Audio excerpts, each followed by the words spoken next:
मुख्यमंत्री नायब सिंह सैनी कामकाज संभालने के बाद तेजी से काम कर रहे हैं। ताबड़तोड़ बैठकें हो रही हैं और कई फैसले लिए जा रहे हैं। इस बीच उनका एक बयान काफी ज्यादा वायरल है, जिसमें वे कांग्रेस नेताओं पर तंज कस रहे हैं और इस दौरान सभी लोग जमकर ठहाके भी लगा रहे हैं। देखिए इस रिपोर्ट में। ये एक्चुअल में जिस दिन इसने ये कहा, गोगी ने कहा जिस हमारी सरकार है रिया, ये तो राजी हुए फिर रहे थे भी सरकार है रिया, इनको तो दिक्कत नहीं थी कोई। कहा जी हमारी सरकार है रिया, कहा सबसे पहले तो मैं अपना घर भरूंगा। कहा मुख्यमंत्री नायब सिंह सैनी का ये बयान खूब वायरल हो रहा है। मुख्यमंत्री सैनी के कांग्रेस पर तंज को लेकर सभा में मौजूद लोग जमकर ठहाका लगा रहे हैं। खुद मुख्यमंत्री भी मुस्कुरा रहे हैं। ठीक इसी तरह इस बयान को देखने वाले लोगों की भी हंसी नहीं रुक रही। दरअसल बीते दिनों चंडीगढ़ स्थित मुख्यमंत्री आवास पर मुख्यमंत्री ने कार्यक्रम को संबोधित करते हुए हरियाणवी में कहा कि एग्जिट पोल के बाद कांग्रेसी रेस्ट हाउस में घुस गए थे, मुझे उन्हें बाहर निकालना पड़ा। मैंने उन्हें कहा कि सरकार तुम्हारी नहीं मेरी बनी है। सैनी ने कहा कि अपना घर भरने वाले भ्रष्टाचारी ही राहुल गांधी की पहली पसंद हैं। ये एक्चुअल में जिस दिन इसने ये कहा, गोगी ने कहा जिस हमारी सरकार है रिया, ये तो राजी हुए फिर रहे थे भी सरकार है रिया, इनको तो दिक्कत नहीं थी कोई।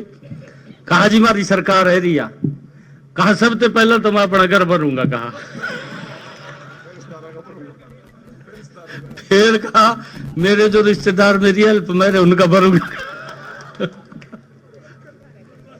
बाकी के कहा बाढ़ में जाओ। और देखिए आप इसकी बात, इसने जो ही स्टेटमेंट दी, इस स्टेटमेंट का एकदम राहुल गांधी को पता लग गया। राहुल गांधी को जो ही पता लग गया भाई ये आदमी है जो मेरी सेवा करेगा।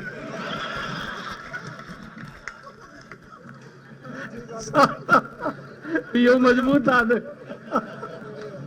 बियो करागा सेवा और अपनी सेवा उनकी किसी अपना चुनाव प्रचार का शुभारंभ वहीं से शुरू कर दिया का। मुख्यमंत्री नायब सिंह सैनी ने पूर्व कांग्रेस विधायक शमशेर सिंह गोगी के घर भरने वाले बयान को लेकर तंज कसा है और कहा कि ये सच है कि जिस दिन गोगी ने कहा कि हमारी सरकार आ रही है और सबसे पहले मैं अपना घर भरूंगा, जैसे ही ये बयान दिया तो राहुल गांधी को पता चल गया। राहुल गांधी ने समझ लिया कि ये आदमी है जो मेरी सेवा करेगा। राहुल ने अपने चुनाव प्रचार का शुभारंभ वहीं से किया। इसके साथ ही मुख्यमंत्री नायब सिंह सैनी ने कहा कि पश्चिम की तेज हवाएं चल रही थी, कांग्रेस को लगा कि उनकी सरकार बनने वाली है। राज्य की 2.80 करोड़ जनता ने हवा को बदल दिया। कई कांग्रेसी नेता तो अब तक सदमे में पड़े हैं, उन्हें समझ नहीं आ रहा कि क्या हो गया।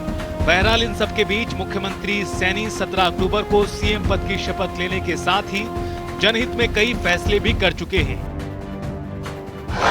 सैनी सरकार 2.0 के बड़े फैसले। किडनी रोगियों के लिए डायलिसिस फ्री। प्रदेश के सरकारी अस्पतालों में गंभीर किडनी रोगियों के लिए डायलिसिस पूरी तरह से फ्री। सीएम ने कहा आने वाले समय में सरकारी मेडिकल कॉलेजों में भी ये सुविधा मिलेगी।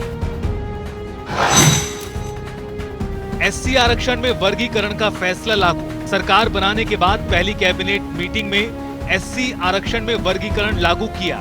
इससे एससी में पिछड़ी जातियों को कोटे में कोटा मिल सकेगा। 24,000 भर्तियों का रिजल्ट किया जारी। मुख्यमंत्री नायब सैनी ने वादा किया था कि सरकार बनी तो शपथ ग्रहण से पहले 24,000 भर्तियों का रिजल्ट जारी किया जाएगा। ये रिजल्ट सीएम सैनी के शपथ ग्रहण वाले दिन ही जारी कर दिया गया। सरकार ने कर्मचारियों का महंगाई भत्ता बढ़ाया गया। दीपावली से पहले कर्मचारियों का महंगाई भत्ता 50% से बढ़ाकर 53% किया गया। कर्मचारियों के अलावा पेंशनर्स को भी इससे फायदा होगा। हरियाणा के इतिहास में जीत की हैट्रिक लगाकर बीजेपी ने तीसरी बार सरकार बनाई है। सीएम नायब सैनी अपने 13 मंत्रियों के साथ शपथ भी ले चुके हैं। हालांकि इसके बावजूद भी मुख्यमंत्री सैनी कांग्रेसियों पर तंज कसने में कोई कमी नहीं छोड़ रहे। ब्यूरो रिपोर्ट, जनता टीवी।